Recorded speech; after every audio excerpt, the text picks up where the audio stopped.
75వ గణతంత్ర దినోత్సవ వేడుకలు మంగళగిరి తాడేపల్లి కార్పొరేషన్ పరిధిలోని మంగళగిరి వైసీపీ పార్టీ కార్యాలయంలో వైసీపీ ఎంటీఎంసీ అధ్యక్షులు దొంతిరెడ్డి వేమారెడ్డి ఆధ్వర్యంలో ఘనంగా నిర్వహించారు. ముందుగా జాతీయ జెండాను దొంతిరెడ్డి వేమారెడ్డి ఆవిష్కరించారు. ఈ కార్యక్రమంలో వైసీపీ సీనియర్ నాయకులు కృష్ణమూర్తి, తాడేపల్లి మండల అధ్యక్షులు అమరా నాగయ్య, తాడేపల్లి పట్టణ అధ్యక్షులు మేకా అంజిరెడ్డి, మిర్యాల రాంబాబు, కృష్ణవేణి, శివరాంరెడ్డి, దొంతిరెడ్డి రామకృష్ణారెడ్డి, గోరేబాబు, సింకా గంగాధర్రావు, రమేష్, తాతారావు, శ్రీనివాసరాజు, పాపారావు, సుబ్బారావు, ఎలీషా, ఆంజనేయులు తదితరులు పాల్గొన్నారు. భారతదేశానికే పండుగ రోజు గణతంత్ర దినోత్సవం ఇవాళ జరుపుకుంటున్న యావత్తు భారతదేశం కూడా. అదేవిధంగా ఇవాళ మన గుంటూరు జిల్లా మంగళగిరి కాన్స్టిట్యున్సీలో ఎంటీఎంసీ పరిధిలో వైఎస్ఆర్ కాంగ్రెస్ పార్టీ ఆఫీసు నందు జెండా ఆవిష్కరించడానికి వచ్చేసిన నా మిత్రులందరికీ కూడా హృదయపూర్వక అభినందన తెలియజేస్తున్నాను.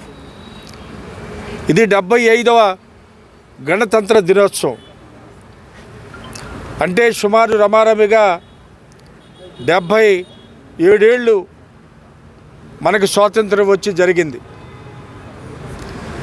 మనకు స్వాతంత్ర్యం వచ్చి 75 ఏళ్ళు రిపబ్లిక్ డే దినోత్సవం ఇవాళ జరుపుకుంటున్న దానికి మనకు జరిగిన అభివృద్ధి, మన రాష్ట్రంలో ఈ 4 ఏళ్ల 8 నెలల్లో జరిగినంత అభివృద్ధి అంటే అంబేద్కర్ రచించిన రాజ్యాంగానికి అనుగుణంగా అభివృద్ధి చెందడం నేను చెప్పేది అభివృద్ధి.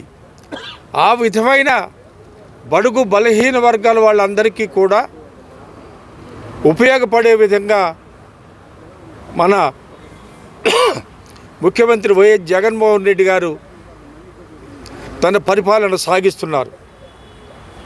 అట్లాగే ఈరోజు కులం లేదు, మతం లేదు, ఏది లేకుండా కూడా మన భారతదేశం యావత్తు గణతంత్ర దినోత్సవం జరుపుకుంటున్న వేళ మన ఆంధ్ర రాష్ట్ర ప్రజలకి, మరీ ముఖ్యంగా మన మంగళగిరి కాన్స్టిట్యున్సీ ప్రజలందరికీ కూడా గణతంత్ర దినోత్సవ శుభాకాంక్షలు తెలియజేస్తున్నాను.